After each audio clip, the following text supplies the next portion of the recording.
Welcome to Here for All of It, the podcast where we talk about all of the things, the real stuff. Where nothing is rehearsed or off limits and the best stories come with a home-cooked meal. And maybe a Manhattan or two. We're your hosts, Tracy Spears and Chef Shannon Smith. Join us as we discuss all of the things that we've learned as we've moved about the world for the last 60 years. Whether it's the real, the raw, the funny, the mistakes. Or the later in life love story. Anyway, it doesn't matter. We're just glad you're here.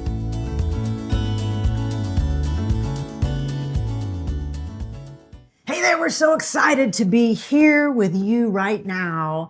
Let's talk about how we got here. This is the first podcast that we're doing, and my name is Tracy Spears, and I'm Shannon Smith, and I'm very excited to be here. You are? Can you believe we're doing this? No. So we've talked about this for a long time, though. A long time? We've only known each other 8 months, 9 months. We've talked about this for 2 whole months. That is a long. That is a long time. So we have we got a TikTok channel going on, and lots of amazing, enthusiastic friends that we have met over there. And so we started telling our story, and so and then it just led into this. Like we're going to tell you our story, and it starts on a cold, dark night. It starts on a very rainy night. It was a super rainy night. Actually, it starts on Facebook. That's true. Should we do it? Let's just do it from the Facebook piece. You want to go first? You want me to? Well, it started a little before that. Yeah, you go first. So I was hosting a dinner at my house, yep. And a woman named Shawn Peters. Hey, Shawn. Was having dinner, and she asked me, "Do you know Tracy Spears?" I said, "No, I don't. Never heard of her." And she said, "You need to know her. She has really great energy. I think you really just would have a great time together, and you're both great storytellers, and you should meet her." It was like 2 weeks later, another guy, Tony Lee, I was at a photo shoot with him, and he said, "Do you know Tracy Spears?" I'm like, and I'm thinking, this is kind of odd. So I go look you up on Facebook, and I'm like, oh, what an interesting woman. Yeah, I'd like to get to know her. That's so funny. So I sent you a friend request. Well, and I don't remember getting the friend request, but I remember Shawn sitting right here in this house, and she said, "Hey, I ate dinner over at Shannon Smith's house. Do you know Shannon?" And I go, "No, never heard of her." She's like, "I just can't believe y'all don't know each other." And so there were 2 other friends, Chris and Michael were here. So we have this big conversation. That's it. It's over. Boom. So Sunday, I head to the airport. As I always do, I just do a little check-in. I was on my way to Paris to do a speaking gig. And so I posted all that, and, people were saying nice things. And then in the not a DM, in the post, in the comment, what is that called? The comment section, you said, "Hey, I'd like to meet you. I'm on my way to Rome. Mm-hmm. Let's meet up in Dallas." In the airport. That's right. And I was like, amazing. So I landed. And then I immediately reached out to you, and you were so funny. You're like, "Yeah, no, I'm already gone. Listen, okay." You're like, "I'll catch up with you later," and that was it. So nothing. And then, what happens then? Well, I will say this: what happens then is nothing at all, because you were in Rome, I was in Paris. I come back from my trip, and I'm immediately going to go to P-Town because 2 of my friends, Cindy and Barb, are like, it's Women's Weekend, and you're going to find your girlfriend in Women's Weekend. So how long had you been single? What you don't know is that I had been married for 15 years, and I had been going through divorce for a couple of years, and it was final. And so, and I had made the decision, 0 chance I'm dating again. Like, I just did not want to. Yet, I'd never been to P-Town. And I thought, okay, well, that would be kind of fun. And I would get to hang out with them. So I think I'm going to go. What is P-Town? Provincetown. Thank you. So, you'll have to go. We'll have to go at some point. I think so. It's super, super cute, quaint town. I don't even know where it is. It is, so you fly into Boston, and you take a 2-hour Uber out on the Cape. So it's fun. It's super fun. So anyway, so all of that. So we go the first night, and we're walking around, and as we're walking around, I'm just like, oh, I can't do it. I'm just not doing it. So we go back to this beautiful Airbnb that they had rented, and so I go in their bedroom, and I go, "Listen, girls, as much as I love being with y'all, I'm leaving tomorrow. I just don't want to be here. I am not going to date." And they're like, oh my God, is there anyone that you'd be interested in? And I said, no, no, I mean, there's just not. And they're like, I mean, has anybody reached out to you? And I said, well, there's this one woman and she's a chef. And so, I mean, like immediately they, you know, jumped on your Facebook page and all things. And they're like, oh, I look at her videos. And then they're showing me the videos. And Barbara and Cindy are both like, this would be perfect. And the reason that they thought you would be perfect, there were many, but it's the pot roast. Oh, because there was a pot roast. Story, yeah. Oh, well, I don't.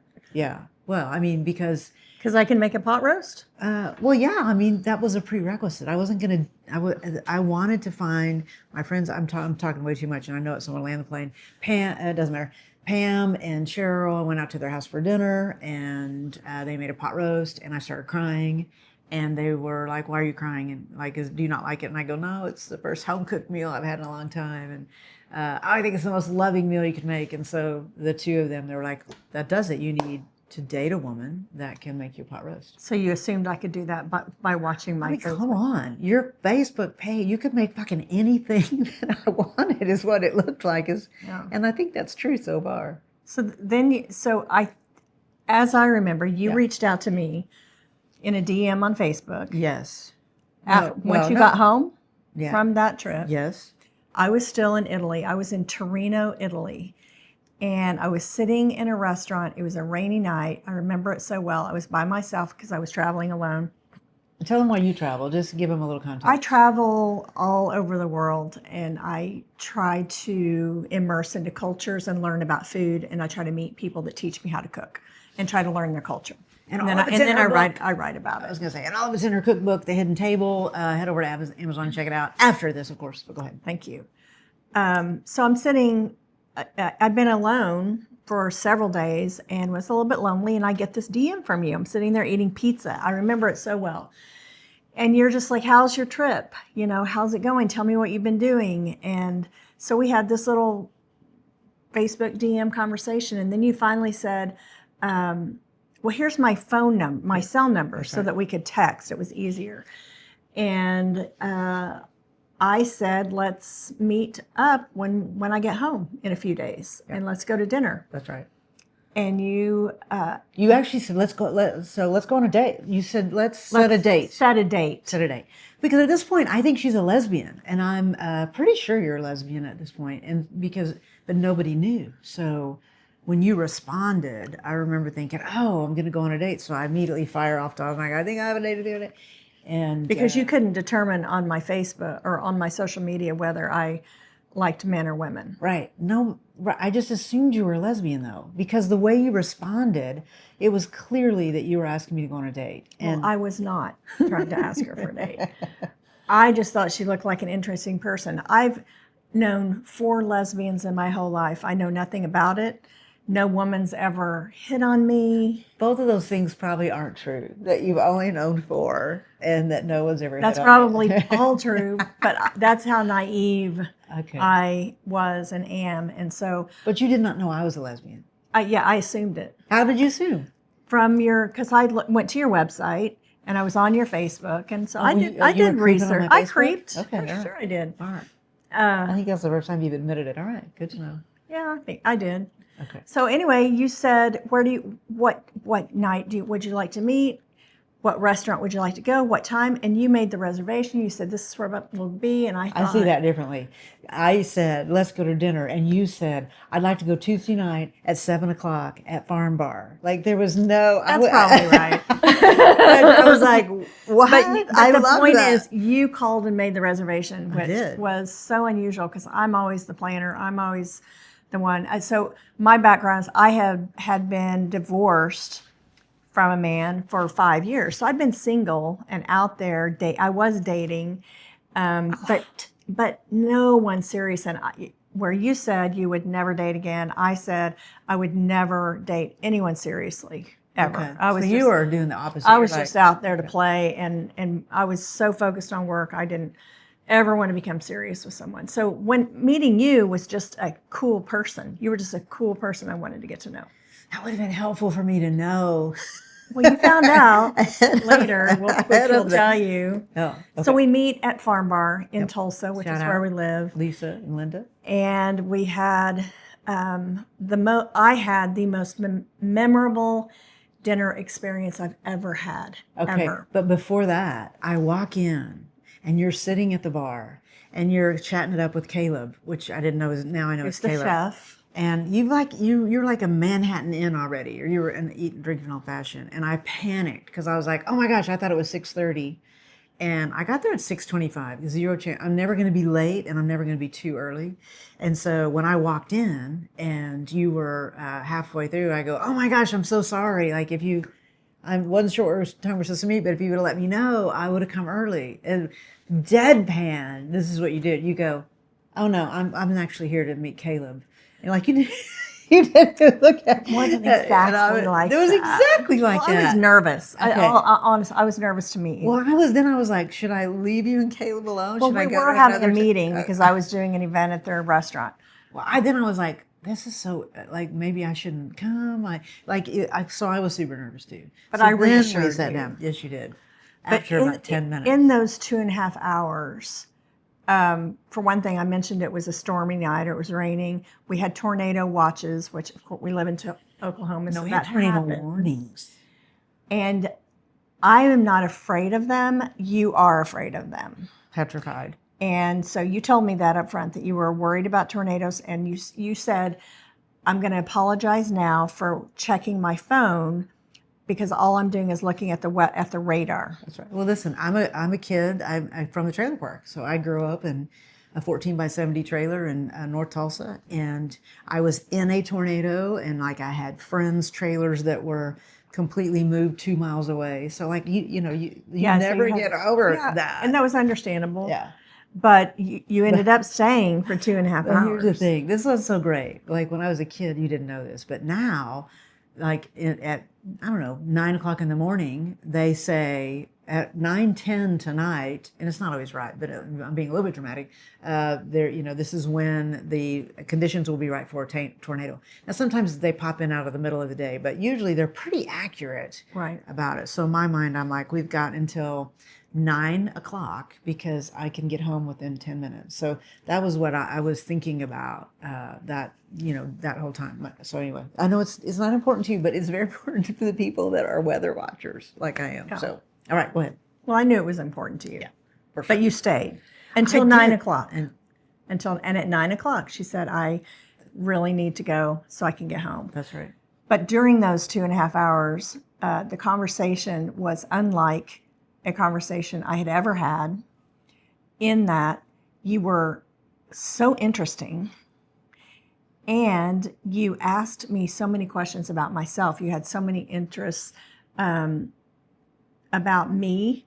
It wasn't one-sided. I was just kind of used to that and just tired of meeting with women and men that would just sit there and talk about themselves endlessly. And That's too bad because you're really interesting.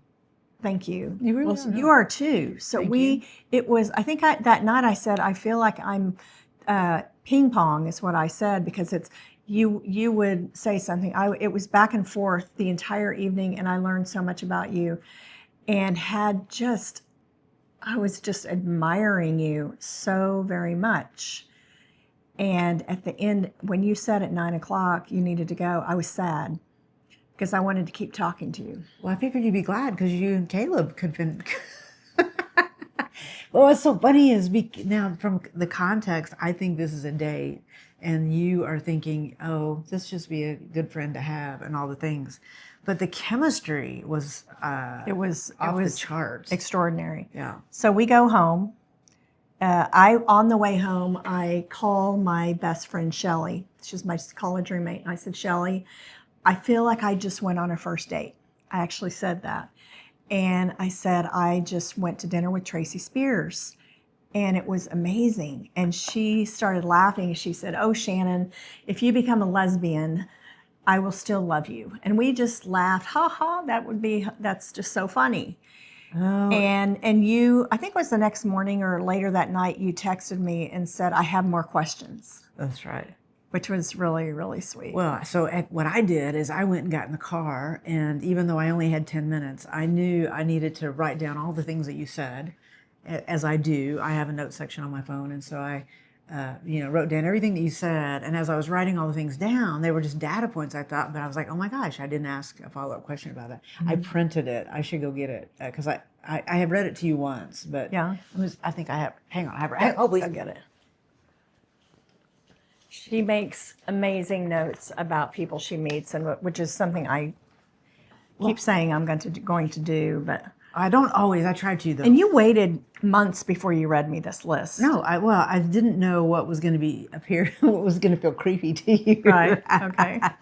But I'll read this. But so I sat there and made all the notes, then jumped in the car, of course, came home, got down in the hidey hole tornado thing, and just thought about, wow, I just went on. I did go on a first date. You're like, I feel like I went on one. I was like, I did. So I was like, it is on. So here's what I got from you. And I'm not going to read all the notes, but just up into that night. So I got your middle name doesn't matter. And that you were a seamstress. You Yes. like to stay at Crosby's in New York. You wanted to go to Singapore, South Africa, and Thailand. You loved Simon Sinek. And there was I loved this part of our conversation. There was a podcast with a woman that's an olfactory expert. And so we had this big conversation. It's really interesting. You should check it out. It's, this is what I loved about you then and now. Like, she'll go, something happened, and it's where we're going to divert. We're going to tell a story. So it is where, like, she was hired to create the smells that when you go in to buy, like merchandise, or you go into a store. For example, when you go into a Nike store, it's not tennis shoes that you're smelling, yet it is. They take the smell of a tennis shoe and they manufacture that, and they pump that into the, what would they be called? Where they pump it in the store? Into the air conditioning Yes, system. into the all air things, vent, into the vents. So that when you walk in, you think that you're smelling Nike shoes. But there's not a Nike shoe in the place. I mean, like, you have to go somewhere else. Yeah. So anyway, so it's super fascinating. I did a shitty job just then, but you should check her out. You hate broccoli, beets, and asparagus. Yes. Now, as a chef, that shocked me. So that was noteworthy. So have you always hated them? Yes. So have you ever tried them? Of course. I mean, since then. So, or do you make that decision? You're like, nope, I'm not doing it anymore. No, I tried to like them. Okay. All right. It's just not going to happen? It's not going to happen. Wow. How do you feel about cooking them? I will cook them for other people. Yeah. Except broccoli. Why I'll cook you beets and hate asparagus. broccoli? Okay. I hate the smell. I hate the taste. Interesting. I just have it goes back to childhood, just like everything else. Well, the asparagus was in a can when we were kids. Did you have to have that? Yes, it was Okay. awful. Well, that was awful. And so I guess the beets were too, but I Yeah. don't remember Pickles. broccoli. Yeah. Listen, in the trailer park, I don't remember seeing anything green ever come across my plate. Like, there were no vegetables. Okay, you told me about your mother, that she had died, and you told me that you think it's related to aspartame. Okay. Is that true still? I think it could have had something to do with I it. do We too. had that discussion Yeah, that I night. do. Yeah. I totally do. Yeah, I mean, I think that's the nicotine thing. Like, everyone goes, Right. of course you wouldn't smoke because it's going to kill you. I think people, of course you're not drinking aspartame. Anyway, you play the piano. You were married twice. You lived in Tuttle. You have 2 kids. You've been to 53 countries. Wanted to be a speaker. The cologne that you wear, I'm not telling you all the details. You love the Colorado Buffaloes and Deion Sanders, which still surprised me. You will only take a 5-minute power nap. This one was very interesting. You grew up Church of Christ. I did. And listen, we're going to unpack all of that. Trust me. There's so much There's a lot of that information to about- unpack. And we're going to talk about why I did not.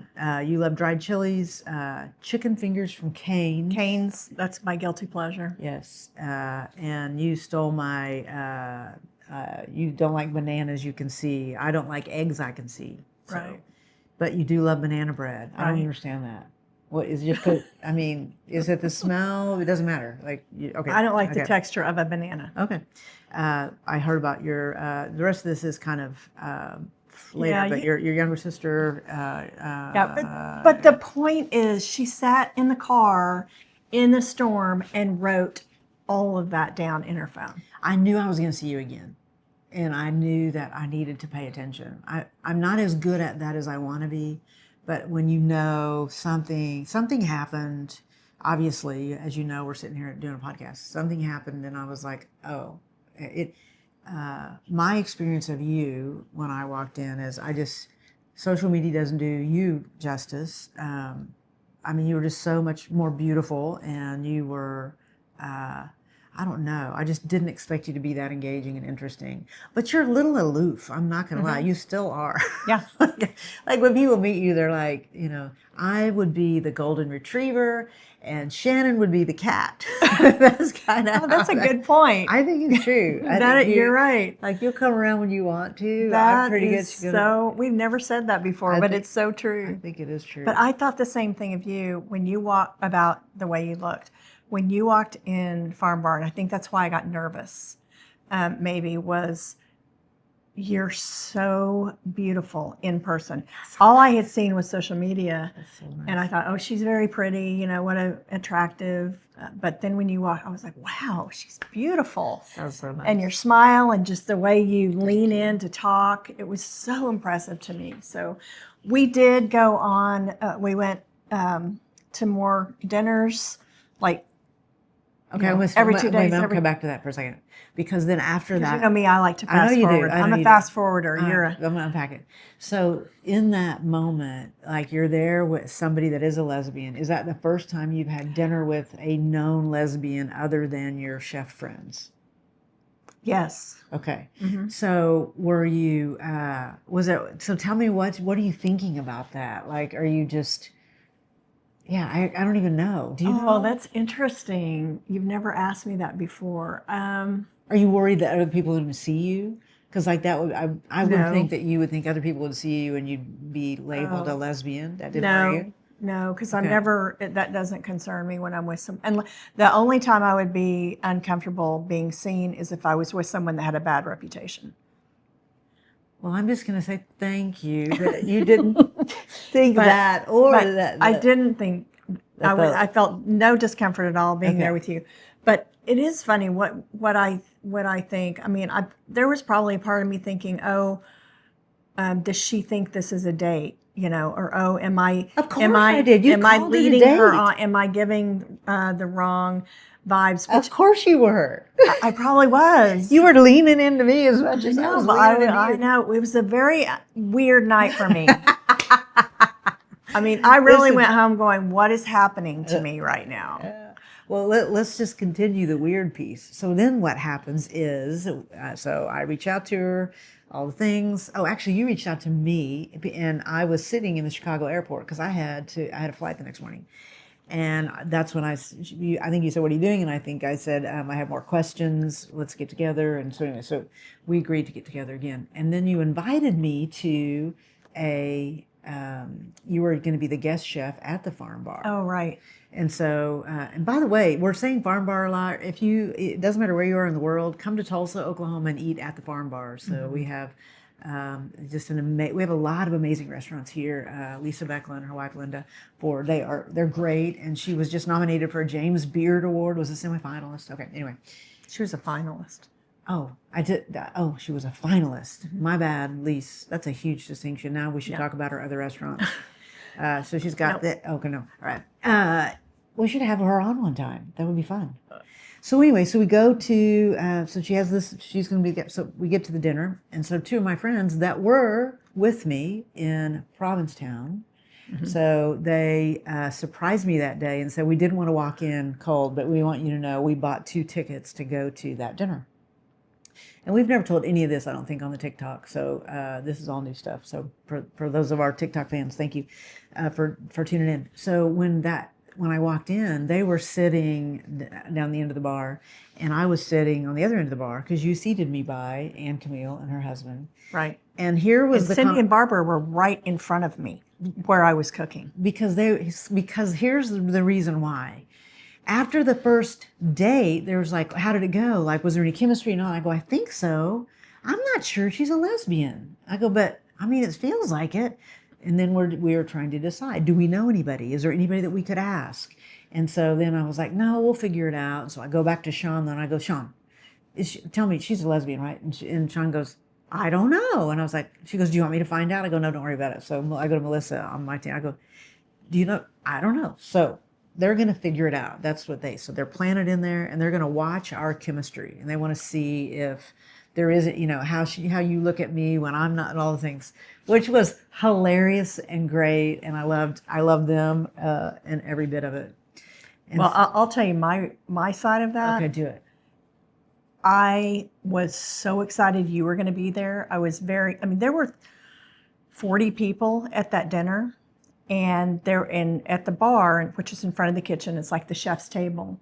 There were probably 10 seats, and I made sure that I didn't want you right in front of me. Oh, but I wanted you at the corner where you could watch what was going on, but I didn't want you right in front because that would have made me too nervous.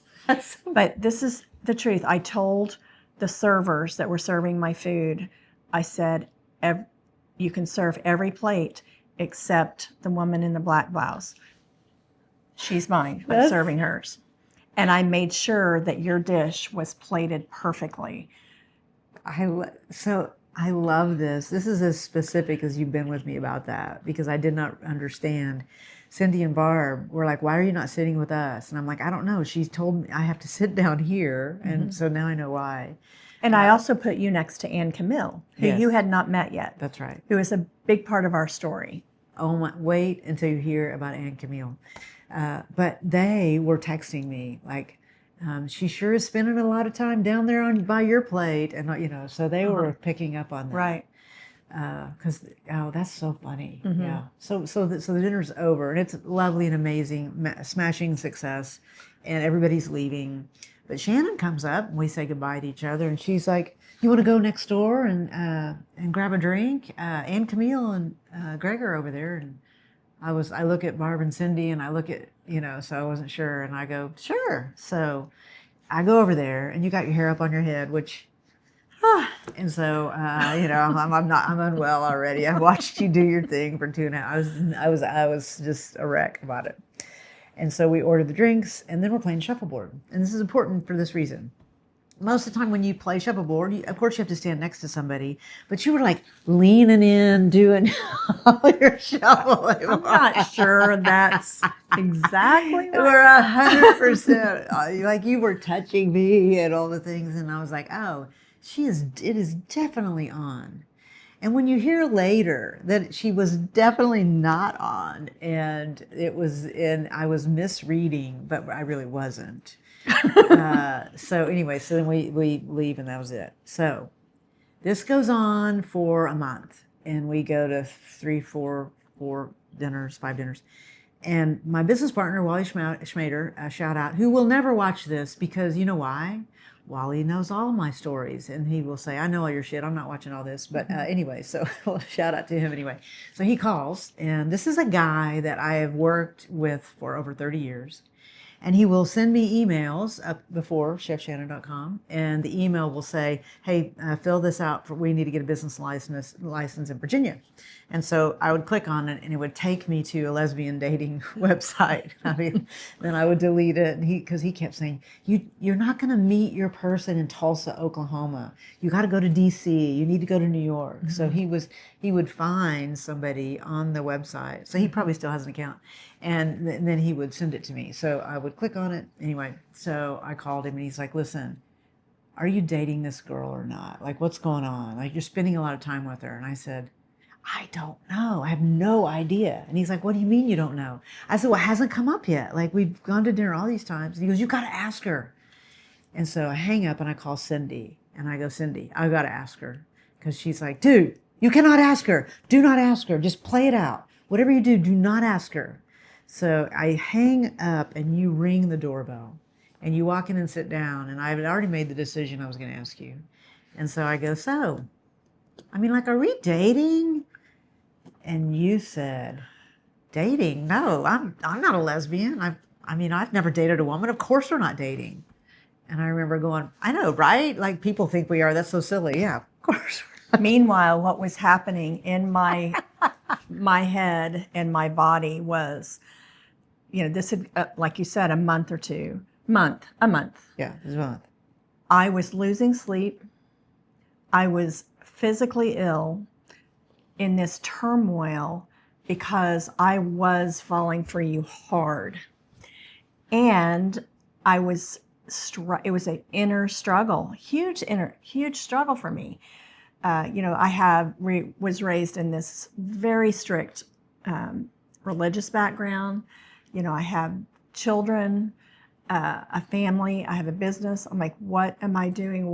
This is, the things that I'd never considered ever in my whole life were really, really fighting me. And every time I saw you, I was just fall for you more and was more attracted and more attracted. And I kept thinking, I just need to just walk away, but I couldn't do it. I couldn't. I knew that you were struggling, but I didn't know the struggle. I was like, is she digging me or not? It wasn't, is she gay or not? I couldn't tell. So it was a lot of mixed messages. But there was one night that you sent me a text. You said, "What are you doing?" And I replied, I'm getting ready to DoorDash Torchy's tacos, which I do 3 or 4 nights a week. And you replied, "Don't. I'll be right there." And I was like, "What's at 8:30 at night?" And you walked in with salmon, coffee crusted salmon. Which, by the way, in a moment we're gonna we'll do a little cooking. So in this podcast, you're gonna get it all. We're gonna tell you our story. We're gonna talk about things that are on our mind. But you're gonna make cocktails. I'm gonna make cocktails. The best part is that Shannon's gonna make a dish. We're gonna try to do it every time that we do it. This is going to be a cooking podcast, and at the end of every episode, most every episode, we're going to try to do a little cooking and make you a cocktail. So I think this is a good time to go do it. So what are you going to make? A Dukkah salad. Okay, listen, like that's so understated. It's the best salad you'll ever lay your lips on, and then I'm going to make a Manhattan. That's why I'm making it, because it's your favorite. It is. All right. Okay, so this is a Dukkah salad. And Spell it. Dukkah. Okay. Dukkah is an Egyptian nut mixture. So sometimes they will use almonds, pistachios, hazelnuts, any kind of nuts. And you can also use seeds, and you put spices in it, oil, you bake it off, and it makes this wonderful nut mixture. You can grind it up. They often put it on rice or over eggs and things. I am not going to grind it up. I'm going to put it in the salad. Okay, when I was in Doha, they had like something that they called, there was a spice that had all of that mixed in it. Do you remember the name of that? No, but that makes sense. Okay. I mean, it's easier to buy a spice mixture. I don't like to do that because I like to use my own spices. I like to make sure they're fresh and I know what's in it. All right. I've got be right back. Slivered almonds. I'm going to add some fresh cumin. It's actually cumin seed that is ground up. This is coriander seed ground. A little bit of chili powder. I'm going to put a lot. I like a lot of chili powder. This is my eyes going to bother you? No. All right. Thank you. This is salt and sugar. This recipe is on my website, by the way, chefshannon.com. And some olive oil. This is my olive oil from Puglia, Italy. I'm just going to drizzle that on. And I'm also going to add sumac, ground sumac. This is not sumac like the poisonous sumac that we have here in Oklahoma. It's like a weed. This is a berry, and it grows in the Middle East. Very tangy, kind of citrusy. It's a beautiful color of red, and it's used a lot in Egyptian and Middle Eastern cooking. I'm just going to put that, I've got a little bit, I'm going to put that on the greens. It makes a pretty color, and it's really delicious. I'm going to stir this up. The oven's at 350 degrees, and I'm going to put this in there for like 7 minutes. So while that's cooking, are you going to make me a Manhattan? Yes, I didn't know if I was supposed to make it for them to see it or if I was supposed to just make it in the background. What do you think? I think you should make, so this is our cocktail. This is, Manhattan is what we enjoy many nights of the week, kind of after a long day.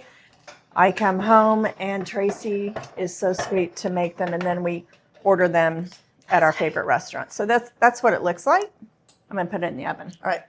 All right, so for the perfect Manhattan, let's see. It is, I'm going to say any kind of rye bourbon, but we're not really picky on the bourbon. What's your favorite bourbon? You like the Angel's Envy. What else do you like? Well, I prefer rye. Woodford. Yep. Are you putting we Woodford? Nope, I'm going to use Knob Creek. Knob Creek? So we have 3 jiggers of the Knob Creek, and then you do whatever in bourbon, you do half as much of the sweet vermouth. So I'm going to do Has to be sweet vermouth, not dry. Yes, you want the red vermouth. And then these are bitters, and so I like the orange bitters. You're not supposed to put a lot. This is tobacco bitters, and I'm going to tell you, it's a big difference. We love the tobacco flavor of the bitters. Bitters is like the salt and pepper of a cocktail. You know, I'd never heard that before, but I think that's true. Mm-hmm. And you can overdo it. This is going to be the loud part. I won't stir too long, but listen, you want to stir the bourbon. You don't want to shake it. We were somewhere. Where were we this last weekend? We were in Denver. Yeah. And they put it in a shaker. And you're going to say, this sounds like a snob. It did bruise the bourbon. It did. Was awful. It was foggy. Yeah. Yeah. You want to use the shaker. Shout out to our friends at Elevated Craft. We'll talk about you some other time. You want me to go get the glasses? Yes, please. And so you want to shake, you want to stir it, you don't want to shake it, and you want to use the glasses that are in the freezer. So you want to freeze your glasses. Super cold. All right. And listen, you don't have to use these, but any kind of a bourbon infused cherry would be good. Just to, okay. So should have brought an orange. I know. I knew you were going to say that. I love a little orange. I know. Peel Well, in there. I gave you some orange bitters just to Okay. to help out. So there you go. We may or may not have had one of these every night for not 8 months, but we only have one, and that's important. We have one and sometimes one glass of wine. Cheers. Cheers to you. Every time. Come on. It's perfect. It is perfect. It is perfect. It's very hard to mess that up. All right, so back to you. That's really good. All right. Okay, so this salad I just put, it's really great in the summertime because you can use all those vegetables you get at the farmer's market or that come out of your garden. And I've got a little bit of that, but you can make it in the wintertime too. And you could use even root vegetables that are popular in the wintertime, like sweet potato or squash, peppers, and you just roast them in the oven if you want to get a nice softness on them or sweetness. I've got some lettuce and some arugula. We both love arugula. Yes. It's a green that is spicy and peppery, and I just love that flavor. Why is that hard to find? Where do you find it? Because I find it our grocery store, Reese's now does not carry arugula, which I think is weird. But nearly every grocery store. Shout out to our friends at Reese's. Sponsor our podcast, and we'll talk about your arugula. We'll get some arugula in there. Okay, so this is corn. It is summertime, so this was corn that the best way to cook your corn is to put it in the microwave. What? I will cook it on the grill. I didn't see that coming. No, it's true. So you take the corn in the husk, okay, and you just stick it in the microwaves for 3 minutes. Then you turn it and you cook it another 2 minutes. No oil in it, nothing. No, it's still wrapped in a paper towel. No, it's still in the husk. So what's happening is it's steaming inside the husk, so it's not going to get dry. Plus, there's a lot of flavor in that husk that's going into that. So then you let it cool because it's super hot, and you take the husk and the silks off and chop it off. It's perfectly chop cooked it off with a knife. So I have one of those super cool things that it captures the I've corn. never used one of those. Okay, go ahead. Let me see if I can find it. Okay. All right. So that's what I did here. So I'm going to put my corn in, but you can use frozen corn. Frozen corn is actually really, really good. Very good quality. It's in the drawer under your milk. Get it later. Okay. These are Angela and Mary's Shout out Angela These are and like Mary. sugar little tomatoes. Listen, we love it when people call and say, "Hey, we picked a lot of stuff from our garden, and would you have a use for it?" What they don't the know best. is that you've also prepared some things with their ingredients that are coming back to them. So. Right. Well, they gave me some giant red tomatoes. So I put them in the grill yesterday when I was grilling chicken. Okay. And they got all charred, and I made a salsa for them. So, all right, this is little red cabbage.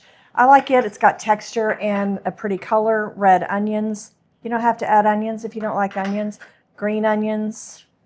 I mean, I'm just building this beautiful salad. This is also Angela and Mary's tomato. Cucumber. This came out of my garden.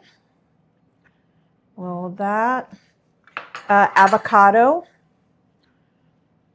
So, I mean, obviously you can do so many things you can put in here, or just 2 or 3 things. From the Tulsa Farmers Market, which we're huge fans of, we love to support them. This is a goat cheese that is flavored with lemon and thyme. There's a woman at the market that only sells goat cheese. So I thought, I'd just throw that on there. This is not in the recipe that's on the website, but you're gonna need a bigger spoon. It's pretty soft. Yeah, I have tongs. Okay. I got tongs. Okay, dressing. I love to make my dressing in a jar because then I can shake it up. You know what? You probably don't know this. I hoard jars. Tell me more. When I find a jar that is cute, you know, whether it's a olive jar or those little pimento jars, I love little jars because I use them to store things. Okay. And you never buy salad dressing? I never buy salad dressing. When's the last time you bought salad dressing? I have no idea. Okay. When I was in college, probably. Because you make it all yourself. Well, I make it, or the best salad dressing is a really good olive oil and salt and pepper. I mean, that's my opinion. All right. Well, so I often do that. This is this is sunflower oil. Are you drinking? I've drank too much. Sunflower oil, which is very good for you. Sunflower oil, champagne vinegar, Dijon mustard, salt and pepper. Champagne vinegar, tell me more about that. It's a vinegar made from barrels of champagne. I don't even know that exists. This is not like your apple cider vinegar. No, but that would have been good in here too. Okay. And then it has a little dash of hot sauce. Okay. So what I love is I can just keep it in the fridge and then you just shake it up and it's ready. So I'll dress it up. And I'm smelling the Dukkah. Yeah, let's go ahead and pull them out. Yeah. Okay. All right. All right, so they've got a little bit of color on them. And again, you can take these and put them in a little spice grinder or in a little food processor, make it into like a powder, and it's just a yummy seasoning on things, vegetables or meat, in a salad. But I like to keep it like this with the slivered almonds. I'm going to let them cool for a minute before we put it in there. That is, hold that up. See if you can show it. That is just gorgeous. It really is. It's a beautiful salad. And seriously, my daughter, I have a daughter, Meredith. She is 30. This is her favorite salad. And it's also my sister Jill's favorite salad. So what I do for them, because they don't have all the spices and all the things in their kitchen, I have all the spices. So that they don't have to go buy those, I will make huge batches of this. I see. And bag it up and give it to them. Then all they have to do is make the salad. So it makes a really good gift, really. Why don't we sell that on the website? We should sell that. We should. All right. Our first recipe for our podcast. I'm going to wait to put that on because it's too hot and it's going to wilt the salad, but that's what it looks like. Tracy, we just did our first podcast. Listen, I want to say this. I think the best part of this is going to be the recipes you're going to get, but everything that you do, you make it look so easy. And I want to say to the people listening, that's the feedback that we also get. So, we'll be walking around. Yeah, last night we were somewhere and someone goes, oh, I tried her Dukkah salad. Oh, I tried. So I love Thank that. you. So our cookbook is called The Hidden Table. It is, you can go to chefshannon.com on the website. I think it's on Amazon. And listen, we have just gotten started. So we're going to tell you all about so many things. I finally did. I finally came around. And boy, you don't want to miss that story. We'll do it again next time. Love you, mean it. Bye. Thank you for tuning in to Here for All of It. We love sharing a little bit of our day with you, and we appreciate you sharing yours with us. Hit subscribe so you never miss an episode. Share this with a friend and join our community because we want you here for all of it too. Thank you so much for being with us. Love you, mean it.